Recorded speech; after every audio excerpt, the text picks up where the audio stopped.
but I can do a little bit of Trek Tuesday for today because I got my next couple of Star Trek episodes done, and these are a couple of banger episodes that I watched today: Dagger of the Mind and the Corbomite Maneuver. And this is where I'm at in season one of the original series. Like they've got their humming, and I would say with Dagger of the Mind, there's a couple, like, obviously, again, you got a lot of great classic Star Trek, classic pulp sci-fi things in it. The Dagger of the Mind is asking, where, like, when it comes to, criminals and the mentally insane, where is, at what point does your therapy get unethical?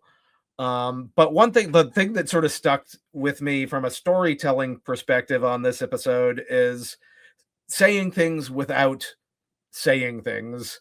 So Kirk in this episode is paired up with a psychologist to go down and check on this prison planet. And it's very, very insinuated, and there's no dialogue at all about it. It's sort of insinuated that, oh, they had a fling during the Christmas party. Kirk went to the office Christmas party and like he was irresponsible, blah blah blah blah blah.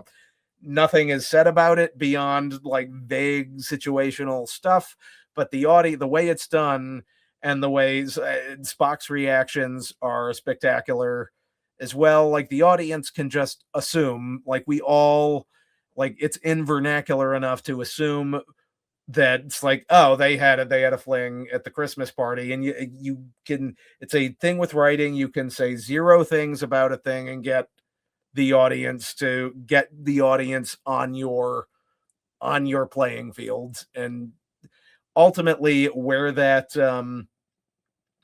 ends up going is that, no, like there's sort of a twist at the end where we're looking at this sort of mind erasure device that didn't actually happen. Like, yeah, it's like they had a little bit of a moment at the Christmas party, but it didn't go anywhere, and she wished it did. And very, very little is said about it. But it gets like what we can infer it, and then it leads on. It's got a great villain. It's sort of a Mengele style. I am making the world better by erasing memories, but at the same time, we're erasing individuality, and it raises these questions about cruel and unusual punishment. And it's, again, classically what Trek is about. Like, it's very, very smart writing, and and it's on it. It's great. And then after that, Corbomite Maneuver, where they encounter a Rubik's Cube in space, which this is the thing about original Trek. There's so much about it that's like, when I say cheap, I mean it in the most loving possible way. They have, when they're drinking coffee out of styrofoam cups painted gray with a little Sharpie line around the top, and I love that. I much prefer that to just the insane amount of money that we sink into CG. It's great. And then you've got when we meet Kirk in this episode, like he's doing exercises in the med bay with like these, like, and clearly cardboard. All the stuff that's clearly cardboard is I think it's delightful. And it's so delightful, so creative. You've got Ron Howard's brother, Clint Howard, has his cameo at the end.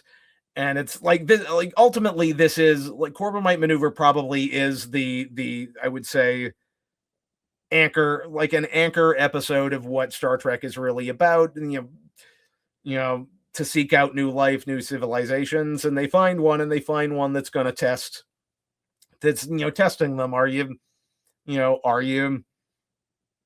good people? Are you should I continue to dialogue, or do we stay away? And that's sort of what the show is about, whilst also mixing in these really, really good interpersonal relationships, where we've got a sort of scared shitless private, Bailey, who's been overworked, and you've got this sort of conflict between McCoy and Spock of like, you're working these people too hard. Like there's a limit to what they can do, and you've got that going on. And there's in these two episodes, I will say, I love McCoy episodes because he's just like he's this curmudgeon with the heart with a heart of gold. And when he says, and this is you can go down to DeForest Kelly's performance, like he says something and you believe it, and that's one thing with Dagger of the Mind. He comes up to him and said the sort of inciting incident is you've got a criminal stowaway, which McCoy is now examining, and through doing his job thinks like there's something more going on here. I don't know what it is, but there is something wrong. And it speaks to that friendship where Kirk can listen to McCoy, and like McCoy is saying there's something wrong. So when I go down to this planet, I need to take this seriously. And when he goes down to the planet, he takes this seriously, and he goes through everything with a heaping glass of skepticism, and puts himself at real risk. And he's got a good like he sort of has this adversarial relationship with Helen at the start, and they sort of through it she realizes, oh, there is more going on here, and she steps up to the plate and like, goes through it's like, we need to come up with something to sort of get out of here away from this sort of Mengele type. And she's doing the sort of John McClane through the cardboard air ducts,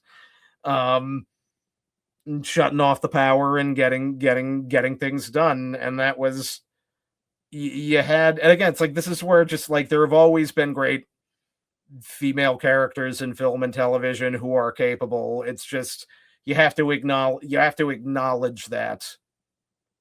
You have to acknowledge that and realize that like we had like that, every we've all been capable since the 60s. So maybe let's stop making an issue of everything. But these two, this is a double feature episode that is hella worth, like if you're trying to introduce people to Star Trek, these two are on point.